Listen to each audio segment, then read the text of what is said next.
बिस्मिल्लाहिर्रहमानिर्रहीम and welcome back. अब तक हमने जितनी चीज़ें जो बेसिक आर में काम करने वाले थे वो कर लिए हैं। यानी हमने आर क्या चीज़ होती है, आर स्टूडियो क्या चीज़ होती है, हम इसमें जो डिफरेंट डेटा टाइप्स और डेटा स्ट्रक्चर्स क्या हैं, आप अपने डेटा के बारे में मज़ीद कैसे जान सकते हैं, आप उसको थोड़ा बहुत मैनिपुलेट कैसे कर सकते हैं, ये सब कुछ हमने देख लिया है।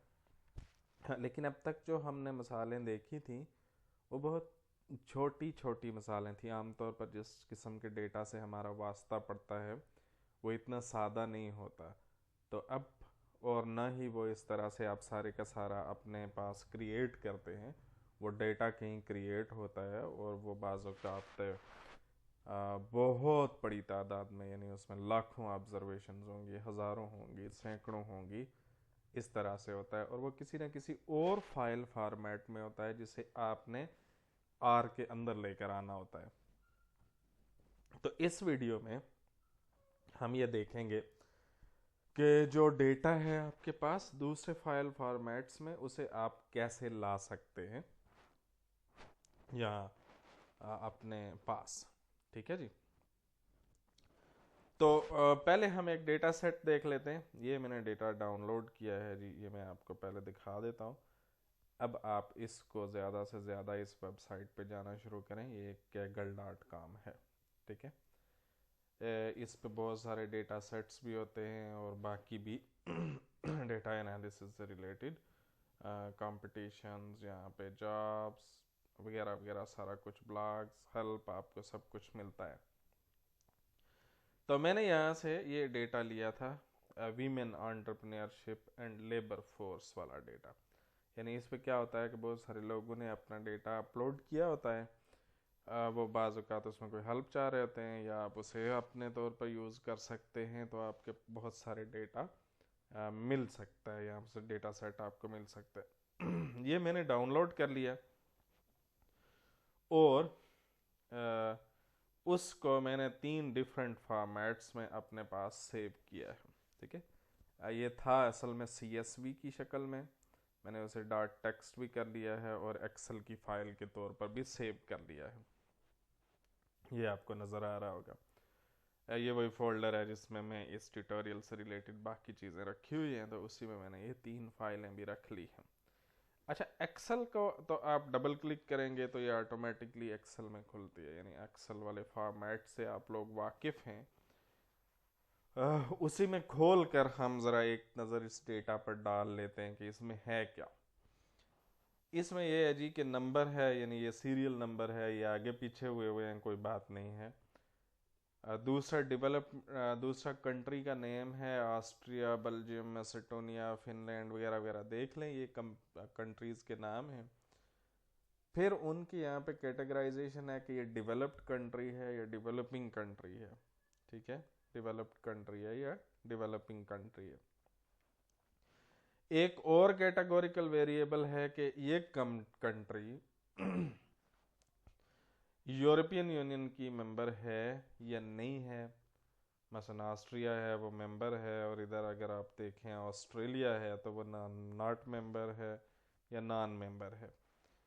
अच्छा, फिर आगे उनकी करेंसी कौन सी है, कि क्या यानी यूरोपियन यूनियन की करेंसी यूरो इस्तेमाल करते हैं या कोई नेशनल करेंसी इस्तेमाल करते हैं। उसके बाद विमेन एंटरप्रेन्योरशिप इंडेक्स है। ठीक है जी। वीमेन एंटरप्रेन्योरशिप इंडेक्स, यानी ये कोई इंडेक्स बनाया गया है डिफरेंट किस्म की चीज़ें इकट्ठी करके कि इस मुल्क में जो वीमेन हैं वो इतनी ज़्यादा एंटरप्रेन्योरशिप में इन्वॉल्व हैं या नहीं हैं। जिसका वैल्यू ज़्यादा होगी कंट्री की, इसका मतलब है कि वहाँ पे ज़्यादा हैं, और जो कम होगी उसमें थोड़ी है। अच्छा, फिर एक जनरल एंटरप्रेन्योरशिप इंडेक्स है, ये ENTR इंडेक्स, कि इसी मुल्क का जनरल इंडेक्स कितना है, यानी पूरी आबादी, चाहे वो मेल है, फीमेल है, कोई और जेंडर है, वो कितने एंटरप्रेन्योरशिप में इन्वॉल्व हैं, और स्पेसिफिकली विमेन कितने में हैं, वो विमेन एंटरप्रेन्योरशिप इंडेक्स है। अच्छा, इसमें लेबर सॉरी इन्फ्लेशन रेट कितनी है, यानी अफरात ज़र का क्या मामलात हैं, कुछ में ज़्यादा है, कुछ में थोड़ी है, और कुछ में तो बिल्कुल ही माइनस में है। और उसके बाद female labour force participation rate के, यानी उस मुल्क में जितनी फीमेल लेबर फोर्स है वो एक्चुअल लेबर फोर्स में कितना पार्टिसिपेट कर रही है। ठीक है, तो ये कुछ चीज़ें इसमें दी हुई हैं। अच्छा, ये तो एक्सेल का फॉर्मेट है, इसे आप खूब जानते हैं। ठीक है, एक दूसरा जो मैंने सेव किया है वो CSV में है। आम तौर पर जो बड़ा डेटा सेट होंगे वो आपको CSV की शक्ल में ही मिलते हैं। ठीक है, तो CSV को भी अगर आप डबल क्लिक करें तो इसने बाय डिफ़ॉल्ट एक्सेल के अंदर ही खुलना होता है। लेकिन इसको ये CSV क्यों कहते हैं? ये कामा सेपरेटेड वैल्यू है। डो नॉट सेव, आप इसको राइट क्लिक करके अगर आप खोलें किसी वर्ड एडिटर में, मिसाल के तौर पर हम नोट पैड में खोल लेते हैं, तो आप देखेंगे तो ये क्या किया हुआ है, यानी ये नंबर, कंट्री, डेवलपमेंट लेवल जो ऊपर हेडर्स हैं, हर एक को कॉमा से अलग किया गया है।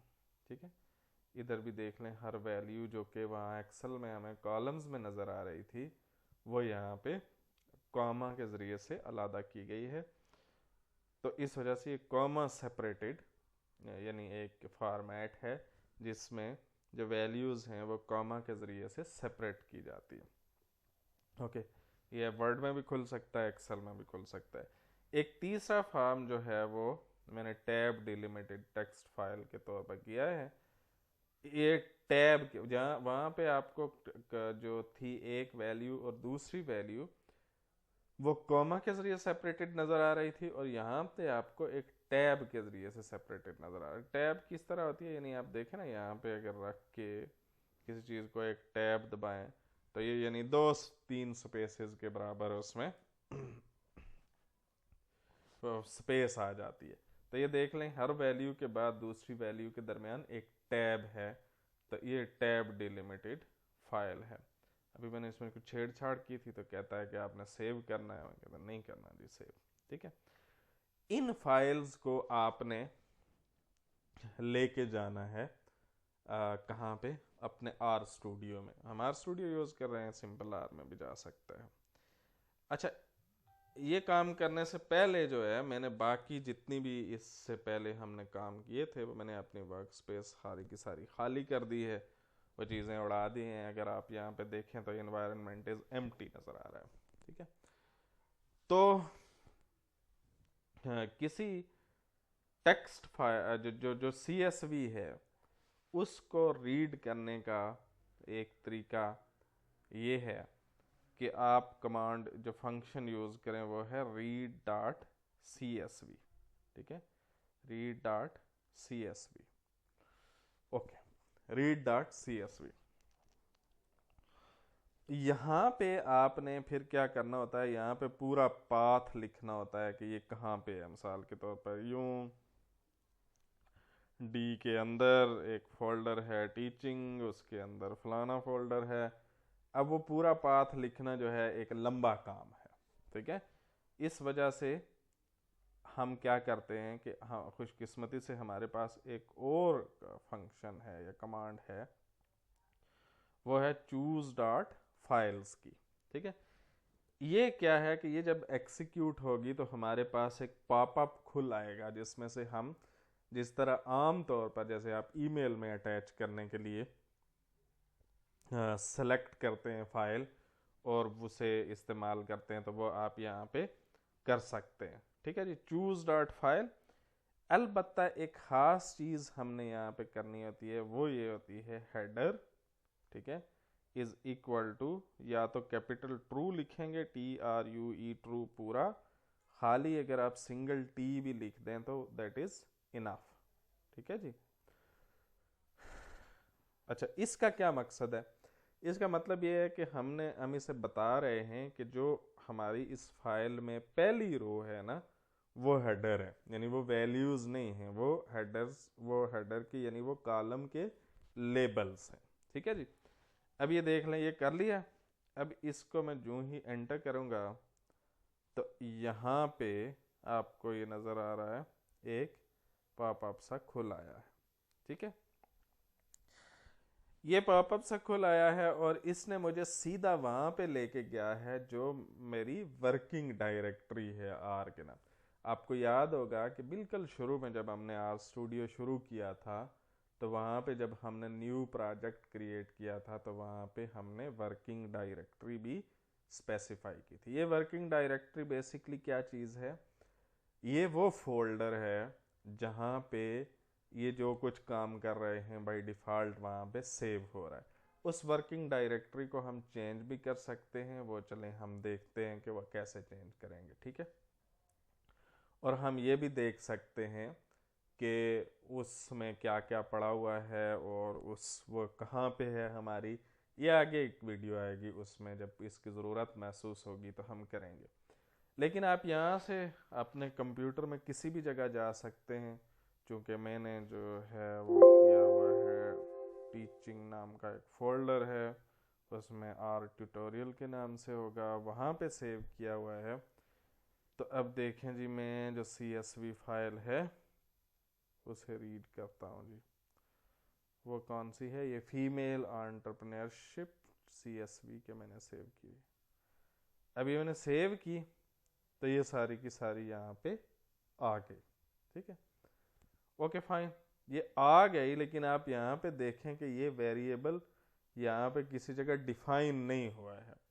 तो हमने क्या किया है, बेसिकली हमें ये चाहिए था कि ये एक डेटा फ्रेम अपना डिफाइन करते और वो उसे इसमें असाइन करते, ठीक है। तो हम ये करते हैं कि हम इसी चीज़ को क्या लिख देते हैं जी, हम इसको हम कह देते हैं फीमेल डेटा के नाम से एक डेटा फ्रेम बना लेते हैं। और वही कमांड अब हम यहाँ इसके आगे लिखते हैं। और तब क्या होगा, यानी अब ये देखें ये खुला है, इसने दोबारा मुझे वहाँ पे लेके गया है। मैं इसे लेके जाऊँगा जहाँ पे मैंने रखी हुई हैं चीज़ें, और वो आर का ट्यूटोरियल है, वहाँ पे गया मैं। वहाँ पे क्या है जी, वीमेन या फीमेल एंटरप्रेन्योर CSV, ठीक है। अब ये देखें, ये जैसे ही किया मैंने इसको एक्सिक्यूट किया है, तो यहाँ पे आपको नज़र आ रहा है कि वो एक डेटा फ्रेम बना हुआ आ गया है। यहाँ नीचे कुछ प्रिंट नहीं हुआ, ठीक है जी। अब अलबत्ता आप उसको निकाल कर देख सकते हैं कि वो फाइल जो है वो क्या है। मिसाल के तौर पर मैं इसको, अगर मैंने इसे सेव किया है किस नाम से, फीमेल डॉट, मैं इसे प्रिंट करूं तो मुझे वो सारे का सारा नज़र आना। क्योंकि हमने फॉन्ट बड़ा किया हुआ है, इस वजह से वो जो कॉलम्स हैं वो आगे पीछे नज़र आते हैं। ये इसके अपने रो नंबर हैं, ये number, country, development level, EU membership वगैरह वगैरह, ठीक है। और उसके बाद दो हैं जी, female labour force participation rate, ये लिखा हुआ है। और उससे पहले ये भी है, inflation rate, entrepreneurship index, women entrepreneurship index, currency वगैरह वगैरह, जितने भी कॉलम्स हैं वो यहाँ पे नज़र आ रहे हैं, ठीक है। तो जिस तरह से हमने पिछली दफ़ा कुछ देखी थी कि आप कुछ कमांड या कुछ फंक्शंस के ज़रिए से, लेंथ है, डायमेंशन है, स्ट्रक्चर है, जिसके ज़रिए से आप डेटा को मालूम कर सकते हैं। तो डेटा फ्रेम्स के लिए इसी तरह की एक कमांड या इस तरह का जो है वो है, वो ये नेम्स की कमांड है, ठीक है। ये नेम्स, इसके अंदर ये जो डेटा फ्रेम है वो लिखें, तो ये मुझे ये बताएगा कि इसके अंदर बेसिकली कौन कौन से वेरिएबल हैं, यानी ये कौन कौन से कॉलम हैं, ये जो फीमेल डेटा नाम का मैंने अभी सेव किया है, ठीक है जी। ओके, अच्छा, अब क्या है, अब आप देख लें, ये मुझे बता रहा है कि एक इसमें नंबर वाला है, एक कंट्री है, एक डेवलपमेंटल लेवल है, EU मेंबरशिप है, करेंसी है, वीमेन एंटरप्रेन्योरशिप इंडेक्स है, एंटरप्रेन्योरशिप इंडेक्स है। यानी इसमें नो कॉलम्स हैं, नो वेरिएबल्स हम कह सकते हैं, नो वेक्टर्स हैं हमारे पास, और इस एक डेटा फ्रेम के अंदर। लेकिन ये देखें, मुझे यहाँ पे उनके नाम तो मालूम हो रहे हैं, मुझे ये नहीं अंदाज़ा हो रहा कि इनके अंदर क्या है, ठीक है। तो उसके लिए जैसा कि हमने पिछली दफ़ा कहा था, आप स्ट्रक्चर की str की कमांड यूज़ कर सकते हैं और वो आपको फीमेल डॉट डेटा पे लगाएं। अब देखें ज़रा, ये आपको बता रहा है जी डेटा, ठीक है, फ्रेम 51 ऑब्जर्वेशंस ऑफ 9 वेरिएबल्स हैं, 9 वेरिएबल्स हैं और यानी रोज 51 है, ठीक है, और हर एक को आगे उसने बताया हुआ है। नंबर जो है इसमें इंटीजर्स हैं 4, 6, 7, 18, 20, 24, 0 वगैरह, ठीक है। जो कंट्री है ये कैरेक्टर है और इसमें ऑस्ट्रेलिया, बेल्जियम वगैरह वगैरह, फिनलैंड शामिल हैं। डेवलपमेंटल लेवल जो है ये कैरेक्टर है, इसमें डेवलप्ड और नॉन डेवलपिंग है। इसी तरह ये भी कैरेक्टर है, ये नंबर है, ये नंबर है, ये नंबर है, यानी इसने अब यहाँ पे मुझे ज़्यादा तफसील बता दी है str की अगर मैं फंक्शन यूज़ करूँ। जबकि मैं नेम्स वाला जब यूज़ करूँगा तो उसने मुझे सिर्फ कॉलम्स के नाम बताने हैं, ठीक है जी। ओके फाइन, तो ये एक तरीका हो गया। हमने तरीका किस चीज़ का देखा है कि हमने CSV फाइल को रीड कैसे करवाना है, ठीक है। अच्छा, इसी तरह अगर हमारी फाइल टेक्स्ट में हो तो उसको कैसे रीड करवाना है, उसके लिए आप रीड डॉट सॉरी ओके अच्छा हाँ, अब ये तो आप उसके लिए कोई स्पेसिफिक कमांड भी यूज़ कर सकते हैं, लेकिन किसी भी किस्म की, चाहे वो आपकी टेक्स्ट की फाइल हो, ठीक है, या वो आपकी इसकी फाइल हो CSV, या आपकी वो एक्सेल की फाइल ही क्यों ना हो, आप रीड डॉट टेबल की कमांड हमेशा यूज़ कर सकते हैं, ठीक है। अब रीड डॉट टेबल, इसमें अगेन हम वही लिखेंगे चूज डॉट फाइल्स की। इसका फ़ायदा क्या होगा कि ये हमें वो पॉपअप देगा जहाँ से हम सेलेक्ट करेंगे। उसके बाद हमने इसको सिर्फ ये बताना है कि ये जो हेडर है इसका वो ट्रू है, लेकिन यहाँ पे अब आपने एक चीज़ देखनी है। अब मुझे ये बताना पड़ेगा कि ये फाइल जो है ना ये सेपरेटेड किस तरह से है। इसके लिए एक SEP की कमांड यूज होगी, ठीक है। अच्छा, अब ये देखें, मैंने आपको दो फाइल्स दिखाई थी, CSV और दूसरी .txt फाइल जो थी, ठीक है। वो एक CSV कॉमा लिमिटेड थी, यानी उसमें सेपरेटेड कॉमा के जरिए से हुई थी, और दूसरी में टैब के जरिए से हुई थी। तो अब अगर हम यूज़ करना चाह रहे हैं ये CSV वाली ही, तो मैं यहाँ पे क्या करूँगा, यूँ डबल कोट्स के अंदर कॉमा डालूंगा। अब देखें जी, सॉरी, इससे पहले हम लिख देते हैं जी फीमेल डेटा 2, इसका नाम रख देते हैं, ठीक है जी। यानी वही डेटा है लेकिन हम एक नए नाम से सेव करके देख रहे हैं वैसे तजर्बे के तौर पर, ठीक है। ये देखें उसी तरह से खुल आया है। अब आप जाएंगे D में, अच्छा जी, जहाँ भी मैंने रखा हुआ है, और सॉरी, और इसमें हम टीचिंग में अगर जाएं जी, और फिर आर्ट ट्यूटोरियल में जाएं, और फिर वहाँ से हम फीमेल के नाम से अगर करें, यही CSV फाइल रीड करें, तो ये देखें जी ये रीड हो गई। यहाँ पे आपको नज़र आ रहा है कि फीमेल डेटा 2 के नाम से एक चीज़ बन के आ गई है, ये वही डेटा है, ठीक है। अच्छा, अब मैं सिर्फ आपको ये दिखाना चाहता हूँ कि फीमेल डेटा 2 को ही हम ओवरराइट करते हैं, फीमेल डेटा 2 को ही हम ओवरराइट करके इसमें टेक्स्ट वाली फाइल को डालते हैं, ठीक है जी। सॉरी, इसमें हम किसको डालते हैं जी, रीड डॉट टेबल यूज़ करेंगे, ठीक है। रीड डॉट टेबल यूज़ करेंगे। ये रीड डॉट टेबल वो है जिसको आप रीड CSV फाइल और जो टैब डिलिमिटेड फाइल है वो दोनों के तौर पर आप इस्तेमाल कर सकते हैं, ठीक है। आगे हम वही चूज़ डॉट फाइल्स, ठीक है जी। चूज़ डॉट फाइल्स के बाद हम इसको बताएंगे कि हेडर इज़ ट्रू, ये ट्रू, या आप सिंगल कैपिटल T लिख सकते हैं। और अब सेपरेशन अलबत्ता किस चीज़ की है वो है जी इस टैब की, ठीक है।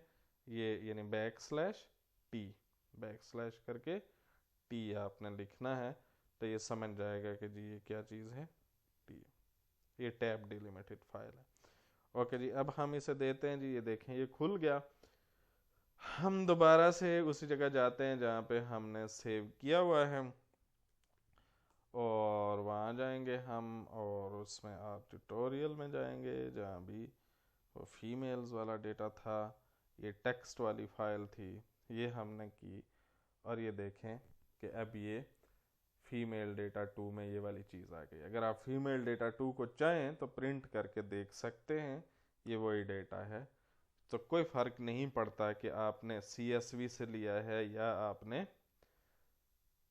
टैब डिलिमिटेड फाइल से लिया है, ठीक है। तो ये तरीका है जी आपके पास CSV को और टेक्स्ट फाइल को रीड कराने का और यहाँ पे लाके सेव करने का, ठीक है जी। अच्छा, अब हम देख सकते हैं जी एक्सेल को, ठीक है। उसके लिए आप रीड एक्सेल भी यूज़ कर सकते हैं, लेकिन एक्सेल के केस में उसको इंपोर्ट करना और भी ज़्यादा आसान है। वो आप यहाँ से फाइल में जाएं, इंपोर्ट डेटा सेट, ये देखें आपको कौन कौन सी ऑप्शन दे रहा है। Text base, text read R से, फ्रॉम एक्सेल, फ्रॉम SPSS, ये सॉफ्टवेयर है, SAS, फ्रॉम स्टेटा, मुख्तलिफ जगहों से जो डेटा है वो आप इंपोर्ट कर सकते हैं। हमने फ़िलहाल एक्सेल से एक्सपोर्ट करना है, तो हम उसे एक्सेल से एक्सपोर्ट करके ले आते हैं, ठीक है जी। और वो क्या करते हैं जी कि यहाँ पे आप ब्राउज़ में जाते हैं, जहाँ कहीं आपने रखा हुआ है वहाँ पे जाते हैं। वो कौन सी जगह थी जी, टीचिंग थी, और वहाँ पे हमने क्या करना था, ट्यूटोरियल में जाना था, और उसके अंदर हमने ये टेक्स्ट की फाइल लिखी हुई थी, ये वाला डेटा था, ठीक है। अब ये देखें, ये हमें पहले दिखा रहा है कि भाई ये चीज़ आप कर रहे हैं, ये नंबर है, और जो है ये डबल, यानी नीचे उसकी टाइप लिखी है डबल, ये वैसे न्यूमेरिक एक टाइप ही है डबल, आप इसको डबल रहने दे सकते हैं। कंट्री कैरेक्टर्स हैं, डेवलपमेंट लेवल है, EU मेंबरशिप, ये भी कैरेक्टर है, ये भी कैरेक्टर है, ये भी डबल है, ये भी डबल, ये भी डबल, और ये भी डबल है। अगर कोई चीज़ गलत होती तो हम उसे ठीक कर सकते थे अपने तौर पर, ठीक है। यहाँ पे ये पूछ रहा है कि आपने किस नाम से सेव करना है, हम यही फीमेल एंटरप्रेन्योर ही लेने देते हैं। अच्छा, इसमें मैं स्पेसिफाई कर सकता हूँ कि कितनी रोज लेकर जानी है, यानी ये तो मैं पता है कि इसमें 51 है, तो अगर मैं चाहूँ मुझे 51 नहीं चाहिए, सिर्फ 30 चाहिए, तो मैं यहाँ पे 30 स्पेसिफाई कर सकता हूँ। अगर ये मेरी कोई एक्सेल की एक वर्कबुक है, तो उसमें यानी 3-4 हैं, तो वो मुझे पूछेगा कि कौन सी वाली चाहिए, ये बाई डिफ़ॉल्ट ही हम कर देते हैं जो पहली वाली है। उसमें कोई ख़ास रेंज स्पेसिफाई करनी है तो वो कर सकते हैं। जो स्किप है वो कुछ करना है नहीं करना। अच्छा, कोई अगर नॉन जो NA है यानी वैल्यूज़ अगर मौजूद नहीं है, तो उनका यहाँ पे किस तरह से, क्या कोई डैश लगी हुई है, क्योंकि हमारे पास तो मेरा ख्याल मिसिंग वैल्यूज़ नहीं है, तो कोई होती अगर उसकी जगह स्टार लगा हुआ होता तो हम यहाँ पे स्टार लगा देते, उसकी जगह जो है वो डैश लगी हुई होती तो हम डैश लगा देते, ठीक है जी। तो ये करने के बाद आप इसको, अच्छा अगर एक चीज़ आप चाहते हैं कि कोई कॉलम ना हो, ठीक है, मिसाल के तौर पर अगर आप ये चाहते हैं कि ये जो नंबर वाला है ये हमें नहीं चाहिए, तो आप यहाँ से स्किप सेलेक्ट करेंगे, ठीक है। अब आप देखें स्किप सेलेक्ट करते ही इधर से कोड जो था वो भी चेंज हो गया है, लेकिन हमने इसे स्किप, आपने इस कोड पर नज़र रखनी है, आप इसको स्किप नहीं करते, और हम ये कहते हैं कि जी ये कैरेक्टर ही है, ठीक है। सर ये कैरेक्टर नहीं था, ये कौन सा था जी, डबल था, और सॉरी हम इंक्लूड कर लेते हैं, और कैरेक्टर नहीं, ये न्यूमेरिक है। अब ये देखें मुसलसल चेंज हो ही जा रहा है टेक्स्ट। इसको आप कॉपी करके कोड को रख भी सकते हैं, ठीक है। इसको कॉपी करने का फ़ायदा क्या होगा मैं आपको बता देता हूँ। इस कोड को कॉपी करें, ठीक है, यहाँ से कॉपी कर लें एक दफ़ा। लेकिन फ़िलहाल हम इस डेटा को इंपोर्ट कर लेते हैं। ये जब हमने इसको सेट कर लिया सारे का सारा, इसके बाद इंपोर्ट करें और ये देखें कि यहाँ पे क्या है जी, ये फीमेल एंटरप्रेन्योरशिप के नाम से एक डेटा आ गया है और ऊपर यहाँ पे आपको वो डेटा की एक व्यू भी नज़र आ रहा है। इस व्यू को मैं चाहूँ तो बंद कर सकता हूँ, ठीक है। अच्छा, अभी आप इसको फीमेल एंटरप्रेन्योर वाला जो डेटा है इसको आप निकाल के देख सकते हैं। ये वही डेटा है, इसको प्रिंट करके हमने देख लिया। तो अब ये आगे हमें बता रहा है कि ये चीज़ें हैं, number, country, development, EU membership, currency वगैरह वगैरह, विद 41 मोर रोज हैं इसमें। और ये वो सारे का सारा इसको बता रहा है हमें, ठीक है। और फिर इसी तरह कह रहा है कि आगे कुछ और टेबल्स भी हैं, आगे कॉलम्स भी हैं, वो भी मैंने शो नहीं किया, लेकिन ये बता रहा है कि वो एग्जिस्ट करते हैं। अच्छा, अब हम क्या करते हैं, यहाँ पे जितने भी 3-4 हमारे पास बन गए ना, इन्हें हम रिमूव कर देते हैं। ये मैं रिमूव इसलिए कर रहा हूँ ताकि मैं आपको एक चीज़ दिखाना चाहता हूँ।